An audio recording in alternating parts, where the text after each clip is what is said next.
Io vorrei condividere una parola, un messaggio da parte di Dio e voglio invitarti, alziamoci in piedi perché vorrei fare una preghiera in questo momento. Come ho detto, non porterò un messaggio espositivo come di solito faccio, ma condividerò con voi un brano che è venuto nel mio cuore proprio, che riguarda una guarigione, un altro miracolo di Gesù. Stiamo praticamente concludendo un periodo dei miracoli di Gesù, di ciò che Gesù è fatto fino che era in questa terra. Ma il bello è che non è si è fermato lì, perché lui continua a operare miracoli ancora nei giorni di oggi. Amen? Preghiamo in questo momento. Papà, vogliamo ringraziarti, oh Padre, per questa opportunità di esserci nella tua casa. Voglio ringraziarti, oh Padre, per la sua presenza in questo luogo, papà. Io sento che la sua presenza è qui in questo luogo, sento, Padre, che anche in questa sera tu stai operando, tu stai portando liberazione, guarigione, tu stai portando, Padre, la tua parola, papà. E ora in questo momento, Padre, io ti chiedo nel nome potente di Gesù che tu possa operare grandemente, oh Padre, con la tua potenza, con la potenza del tuo Spirito Santo, che tu possa, oh Padre, in questo momento usare le mie labbra, oh Padre, e tutto ciò che io parlerò questa sera, sia per la edificazione della tua Chiesa, sia per la crescita della tua Chiesa, sia perché i tuoi figli, oh Padre, possano essere, oh Padre, rinnovati, papà, e fortificati tramite la tua parola. E nel nome di Gesù che io ti ringrazio, ti lodi, ti adoro. Conviene che tu cresca e io diminuisca. Amen e amen. Ci accomodiamoci. Voglio leggere in Matteo capitolo 8. Leggeremo dal verso 5 al verso 13. È un brano abbastanza conosciuto della Chiesa che ci parla proprio riguardo alla guarigione di un servo del centurione di Cafarnaum. Questo è un brano abbastanza conosciuto, è ciò che Dio ha parlato nel mio cuore. Ho preso 3-4 appunti qui, proprio che direziona questo messaggio.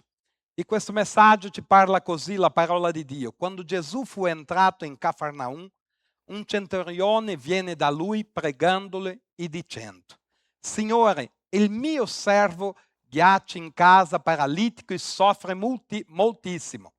Gesù gli disse: Io verrò e lo guarirò. Ma il centurione rispose: Signore, io non sono degno che tu entri sotto il mio tetto, ma di soltanto una parola e il mio servo sarà guarito.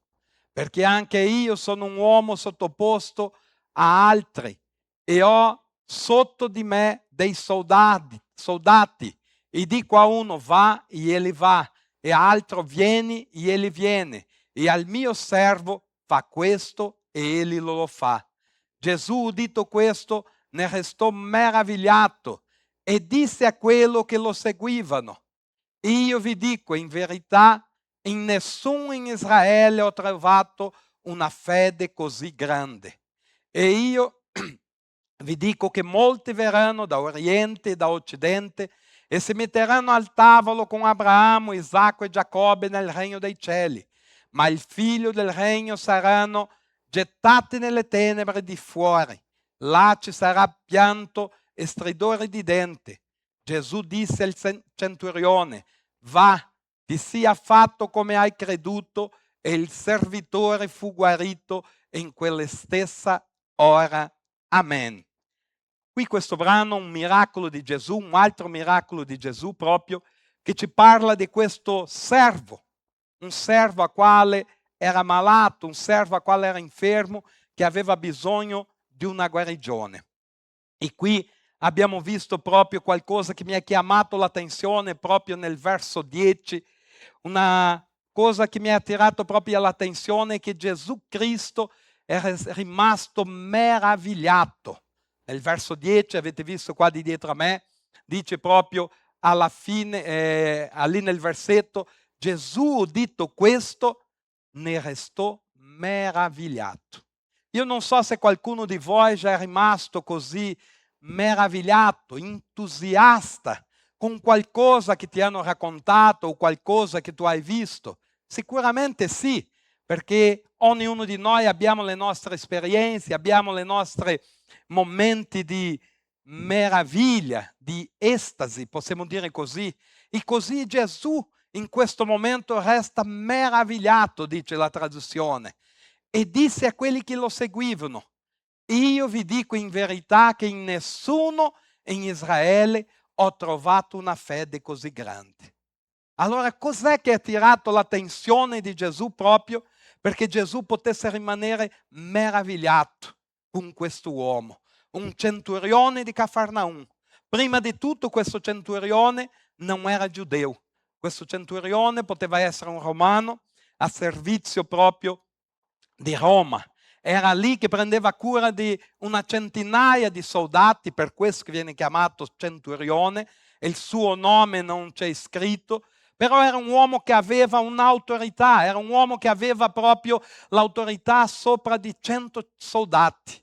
E ora in questo momento lui, sentendo parlare di Gesù, subito dopo che Gesù conclude il sermone proprio sul monte, quando lui finisce il sermone del monte, si sta direzionando verso adesso in questo luogo, Cafarnaum.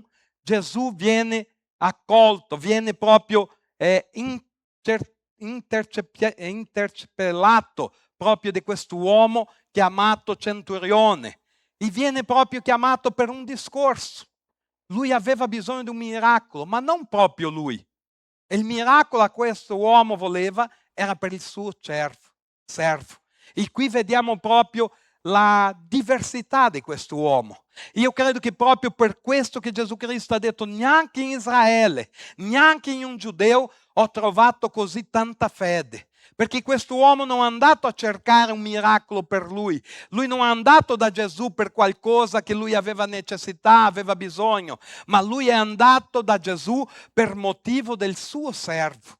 Qui vediamo proprio che questo uomo aveva una fede proprio particolare, un uomo proprio che lascia Gesù proprio meravigliato. E sicuramente lui aveva sentito parlare di Gesù, di uno dei miracoli o di più di uno dei miracoli che Gesù aveva operato, perché proprio Giovanni, capitolo 21, ci parla che se fosse scrivere tutti i miracoli a quali Gesù hai operato in questa terra, non ci sarebbe libri in questo luogo che potessi scrivere tutti, perché Gesù Cristo ha operato tanti miracoli. Nella sua parola abbiamo sui Vangeli 35 miracoli registrati e scritti che Gesù Cristo ha operato, ma ci furono migliaia e migliaia di miracoli che il nostro Signore Gesù Cristo ha operato e continua a operare dei miracoli ora.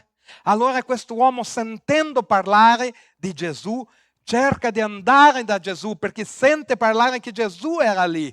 E Gesù Cristo proprio lo dà ascolto. Per quale motivo? Perché se andiamo a leggere anche in Luca, l'apostolo o evangelista Luca ci racconta che un po' diverso, ci parla che lui è inviato dai suoi servi a Gesù.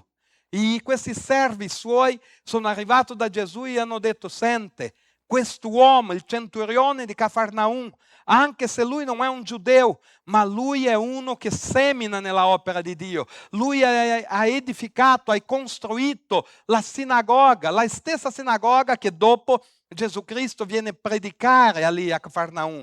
Era un uomo che non credeva in Gesù, era un uomo che non era un giudeo, ma era un uomo che sapeva cosa era seminare. E sicuramente quando lui seminava, lui stava seminando verso la sua vita, perché la Bibbia dice che tutto ciò che l'uomo semina, pure l'uomo raccoglie. Allora quest'uomo stava seminando e ora ha bisogno di un miracolo non per lui, ma per Cristo, per il suo servo. E vai da Cristo Gesù proprio perché lui aveva bisogno. E qui proprio vediamo proprio la fede di questo uomo, la fede a quale lascia Gesù Cristo meravigliato. Perché? Per quale motivo? Perché ha visto che questo uomo desiderava non era per lui. Gesù Cristo in certe occasioni ha detto anche ai suoi discepoli: uomini di poca fede. E questa sera io voglio chiederti: qual è la misura della tua fede? Qual è la misura della mia fede?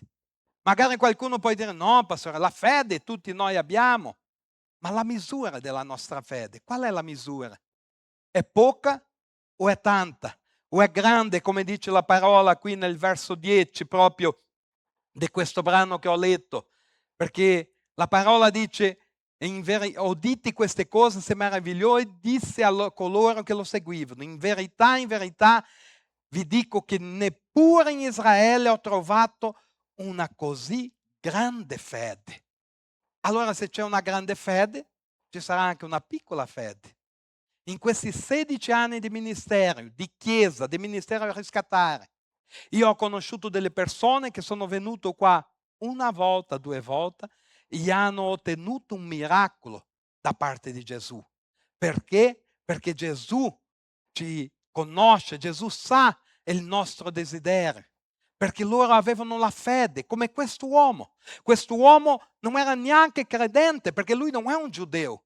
Lui, la parola di Dio dice che lui è un centurione, ma lui arriva da Gesù proprio a chiedere qualcosa verso il suo servo. E Gesù opera il suo miracolo, opera il miracolo nella vita di quest'uomo. In Romani capitolo 12, versetto 3, vediamo proprio che lì ci parla di una misura di fede. Lì abbiamo una misura di fede, e è per questo che io vi ho chiesto qual è la misura della nostra fede. Quando ci muoviamo, quando veniamo alla casa dell'Eterno, quando abbiamo bisogno di qualcosa, qual è la misura della nostra fede? Perché ci sono delle persone che hanno poca fede e a volte non riescono a raggiungere i miracoli di Dio nella loro vita. Il Dio è lo stesso. Abbiamo appena concluso questa campagna di preghiera, abbiamo appena letto Atti degli Apostoli, 28 capitoli, e abbiamo visto tanti miracoli. E il bello di tutto questo è che il nostro Signore Gesù Cristo, come dice la parola in Ebrei 13:8, che Lui è lo stesso ieri, oggi e eternamente. Lui non cambia. Allora dove sono i miracoli? E qui nel verso 3 di Romani capitolo 12 dice: per la grazia che mi è stata concessa. Quando l'Apostolo Paolo ha ricevuto Cristo Gesù, quando io ho ricevuto Cristo Gesù, quando te hai ricevuto Cristo Gesù, la grazia di Dio. Dico quindi a ciascuno di voi che non abbia di sé un concetto più alto di quello che deve avere, ma abbia di sé un concetto sobrio, secondo la misura di fede che Dio ha assegnato a ciascuno. C'è una misura di fede. Il problema è che a volte Dio ci dona una misura grande di fede, a volte Dio ci dona una misura proprio traboccante di fede, quando ci siamo convertiti, quando siamo arrivati alla grazia di Dio. Come ho detto già domenica, una sorella mi ha detto: il pastore veramente ha detto una cosa giusta, che di solito ho parlato proprio riguardo ai brasiliani, ma anche delle altre nazionalità. A volte arriviamo in questo paese pieno di fede, proprio col cuore bruciando, fuoco, la presenza dello Spirito Santo. Dopo cominciano ad avere dei problemi, o dopo comincia tutto ad andare bene, di solito, perché fino a che c'è problema, c'è lotta, siamo lì ai piedi del Signore. Proprio la fede è ancora grande, è attiva.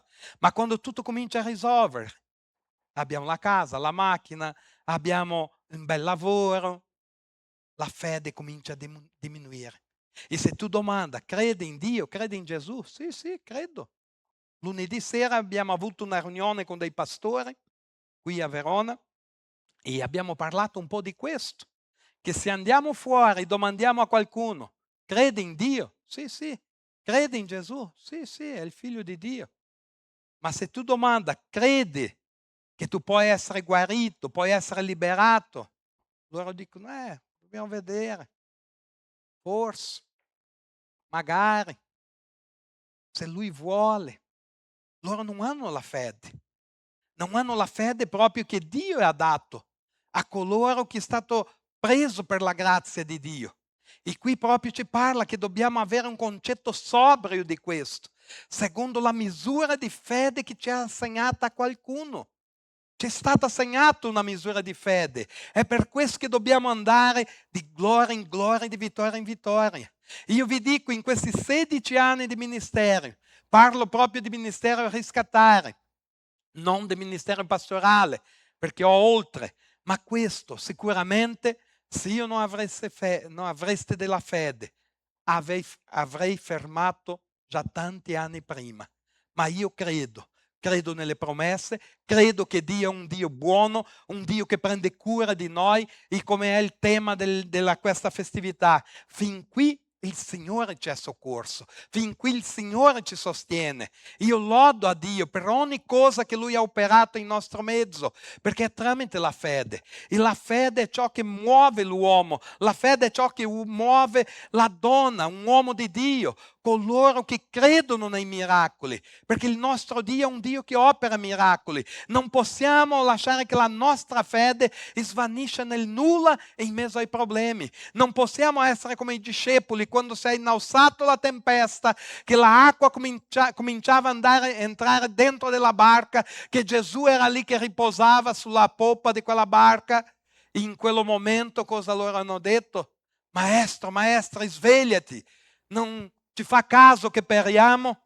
E cosa Gesù Cristo ha detto? Uomini di poca fede.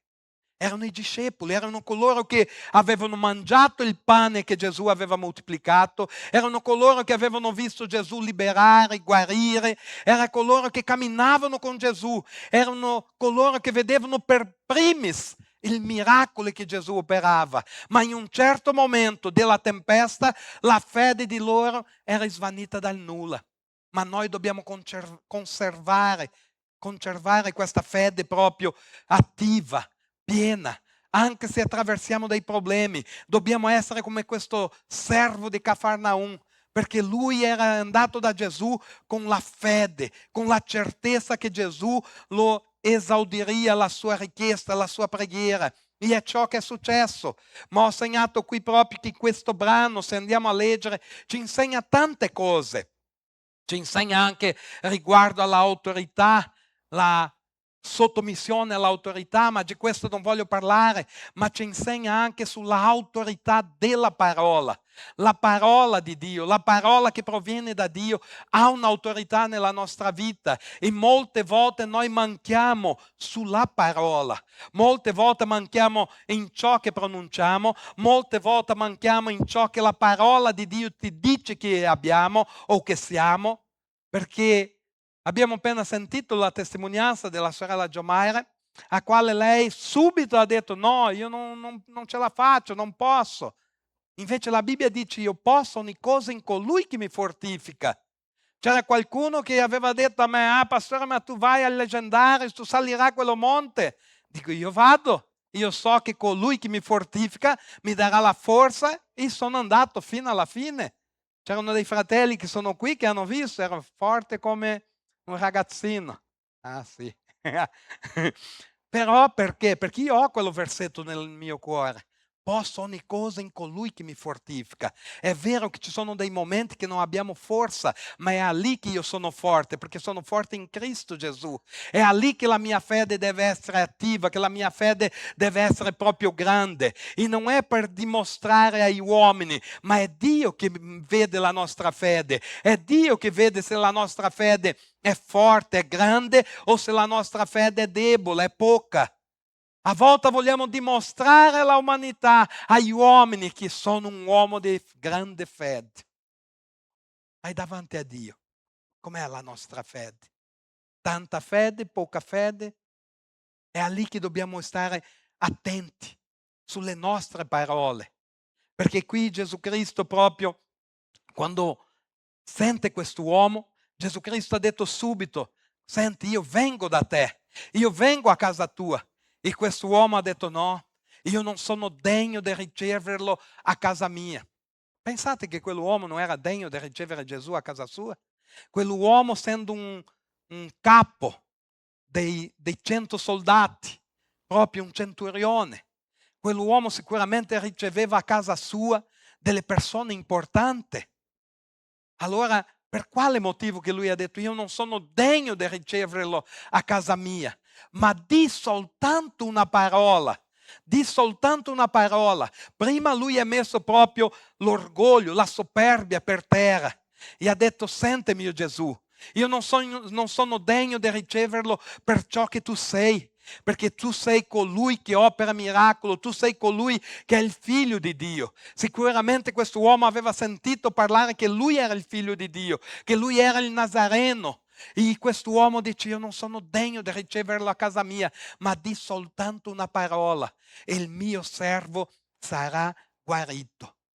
E dopo lui entra con un discorso, perché anche io ho delle autorità, anche io dico al mio servo vai, questo va, dico vieni, questo viene, dico fai, lui lo fa.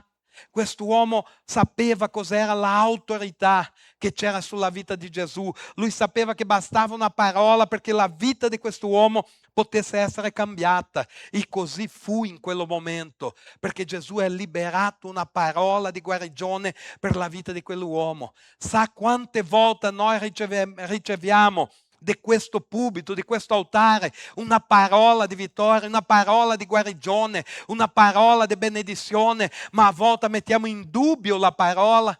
E la parola proviene da Dio, la parola è Dio che libera, e questa parola può cambiare la nostra vita, la nostra storia. O a volte noi anche abbiamo una parola per liberare, perché la Bibbia dice in Proverbi 18:21 che la nostra bocca, la nostra lingua ha potere di vita e di morte. Allora quando io libero parole di vita, sicuramente porterà vita, porterà guarigione, liberazione, porterà un cambiamento nella nostra storia, nella nostra famiglia. Ma nel momento in cui dichiariamo parole di maledizione, parole di sconfitta, ciò che accade nella nostra vita è sconfitta, è maledizione. Maledizione è proprio il male in azione.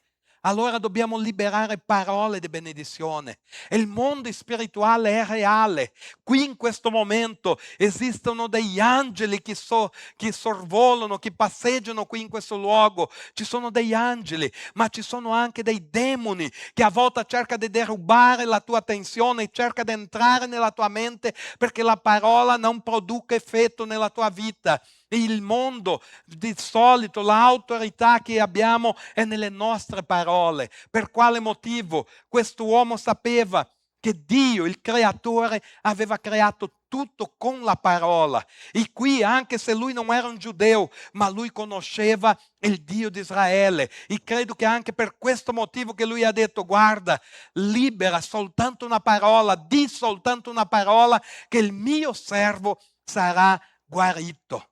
Soltanto una parola. Io credo che lui aveva proprio nel cuore che Gesù Cristo, che Dio, o meglio, Dio aveva creato tutto con la parola. La parola ha potenza nel mondo spirituale, e il mondo spirituale si alimentano della parola. Sia il nemico della nostra anima e sia anche lo Spirito Santo, sia Dio. Le parole che dichiariamo dobbiamo rendere conto un domani davanti a Dio. È tramite la nostra parola che puoi cambiare la storia di una nazione, la storia di una famiglia, la storia di una casa. È la nostra parola che può produrre vita o morte. E è per questo motivo che dobbiamo dichiarare la parola, la potenza della parola. La potenza della parola può trasformare una nazione. La potenza della parola, quale quest'uomo ha detto, di soltanto una parola. Era qualcosa che lui sapeva, che la parola che proveniva dall'Eterno poteva cambiare la storia del suo servo, poteva restaurare la sua salute, perché il nostro Gesù è colui che è la parola, e quando lui libera una parola è una parola di vittoria, di benedizione, è una parola che può trasformare proprio la tua vita, la tua casa. È la parola, dobbiamo confidare nella parola di Dio. Non importa ciò che a volte dicono di me, ciò che importa è ciò che la Bibbia dice di me, è ciò che la parola dice di me. Io sono quello che sono tramite la parola di Dio. Io sono quello che la Bibbia dice che io sono. Io ho ciò che la Bibbia dice che io ho. È per questo che io mi tiro avanti e proseguo verso la via dell'Eterno. Perché la parola di Dio mi dà questa autorità, è la parola di Dio che può dare proprio la via, il percorso a quale io devo proseguire. È tramite la parola di Gesù ha una potenza. Basta ricordare quando Pietro stava nella barca, che Gesù Cristo, dice la parola, che hai obbligato praticamente. C'è una traduzione che dice che Gesù hai obbligato i suoi discepoli a salire sulla barca, hai costretto loro a salire sulla barca. E Gesù Cristo è rimasto lì a evangelizzare, è rimasto lì a pregare. Ma dice che in un certo momento la tempesta si innalza, ma Gesù Cristo va incontro a loro camminando sulle acque. E loro guardano e hanno detto è un fantasma. Ma Gesù Cristo ha detto no, sono io. E Pietro, sempre lui, ha detto se sei tu, dimmelo da venire da te. E Gesù ha detto vieni da me. E Pietro è camminato sulle acque, non perché Pietro era un discepolo di fede, ma perché è camminato sulla parola di Gesù. Gesù ha detto vieni da me. E lui sulla parola di Gesù è camminato sulle acque. Anche se quando lui toglie lo sguardo da Gesù comincia a affondare, a negare, però sulla parola di Gesù lui camminato sulle acque. Un altro passaggio è quando loro erano lì che hanno pescato no, hanno stato nel mare perché non hanno pescato nulla per tutta la notte, dei pescatori esperti. Ma Gesù Cristo si presenta da loro, sale sulla barca e invita a Pietro, calate le reti. E cosa Pietro ha detto? Sulla tua parola calerò le reti. E lì ci fu una grande pesca, una pesca meravigliosa. Per quale motivo? Sulla parola di Gesù. Sulla parola di Gesù, se mettiamo la nostra fede sulla parola, non ci sarà nulla che possa impedire la nostra vittoria. Se la parola di Dio è la base per la nostra vita, sicuramente saremo più che vincitori in Cristo Gesù. Se la parola di Dio è la base della nostra fede, sicuramente la nostra fede non sarà mai meno, ma la nostra fede sarà sempre grande, sarà sempre alta, forte. Per quale motivo? Perché è sulla parola di Dio. C'è stato un altro episodio anche in Giovanni capitolo 4. Giovanni capitolo 4, alla fine del capitolo, dice che quando Gesù Cristo ritorna, dopo che ha avuto quell'incontro con la Samaritana, lui ritorna anche a Galilea, a Canà di Galilea, dove ha operato quello miracolo di trasformare acqua in vino. Lui sta ritornando e quando arriva lì, anche lì viene un uomo, un capo proprio dell'esercito, una persona importante, e ha detto: sente, è il mio figlio è ammalato. È il mio figlio Ghiaccio è ammalato, ha bisogno di una guarigione. E cosa Gesù Cristo ha detto? Vai, e il tuo figlio è guarito. E dice che quell'uomo crede nella parola. In Giovanni capitolo 4, versetto 50, leggiamo assieme, ecco lì. Gesù gli disse: il tuo figlio vive. Quell'uomo credette alla parola che Gesù gli aveva detta e se ne andò. In quel momento la parola fu liberata. Lui crede in quel momento. Non possiamo dire forse, magari, se Dio vuole. Dio vuole sempre il meglio per i suoi figli. A volte non viviamo più miracoli per quale motivo? Della incredulità. Come Gesù non ha operato più miracoli a Nazareth, per quale motivo? Perché lui era impotente? No, perché per motivo della incredulità del popolo. Se no Gesù Cristo aveva operato molti miracoli, ma lì in quel luogo per motivo della incredulità lui non ha operato dei miracoli. Io a volte rimango così un po' confuso, un po' rattristato quando una persona viene, chiede preghiera, io prego, metto tutta la mia fede, prego e dico: se tu credi tu sarai guarito. Vediamo. Se non mi passo, se non miglioro, vado dal dottore. Guarda, cosa è venuto a chiedere preghiera? O no? Proprio senza fede? Perché Dio opera tramite la mia fede, ma Dio opera anche tramite la fede della persona. E a volte Dio non opera proprio per motivo della incredulità, della mancanza di fede. E qui in Giovanni 4,50 dice che in base alla parola di Gesù lui è andato. E dopo se andiamo a leggere proprio nel verso anche 51, e mentre già stava scendendo, i suoi servi gli andarono incontro e le dissero che il suo figlio viveva. Allora egli domandò a che ora avesse cominciato a stare meglio, e essi gli risposero: ieri alle ore 7 la febbre lo ha lasciato. Era il momento in cui lui si trovava con Gesù. Basta una parola e noi possiamo vivere i miracoli di Dio nella nostra vita. La parola di questa sera, Gesù ti confronta proprio. Abbia fede, aumenta il tuo livello di fede. A volte desideriamo aumentare tante cose nella nostra vita, ma quando aumentiamo la fede, sicuramente qualcosa di grande e sovrannaturale accadrà nella nostra vita. Per quale motivo? Il giusto vivrà per fede. In Ebrei capitolo 11, versetto 6, e ti invito a alzarti in piedi, dice la parola di Dio così, che senza fede è impossibile piacergli a Dio. Vuoi essere piacevole a Dio? Abbia fede. Senza fede è impossibile piacergli a Dio. A volte pensiamo che facendo qualcosa per Dio lo piacciamo, no, ma se non è fatto con fede, Lui non si piace della nostra opera. Dobbiamo avere fede, come il giusto vivrà per fede. E la fede viene di cosa? Di udire e udire la parola di Dio.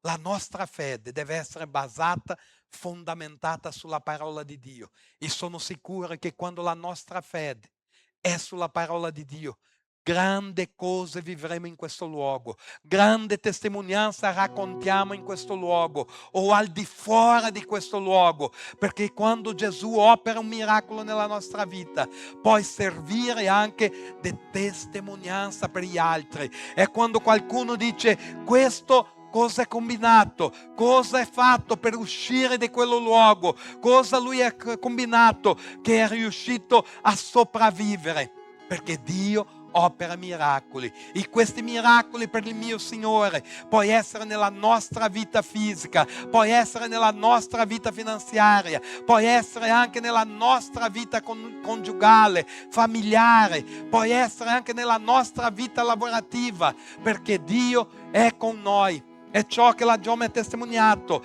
Dio ha messo lei in un posto dove un figlio di Dio può meritarlo, perché dobbiamo rompere anche quella mentalità che Dio non desidera che siamo prosperi, che siamo benedetti dall'Eterno.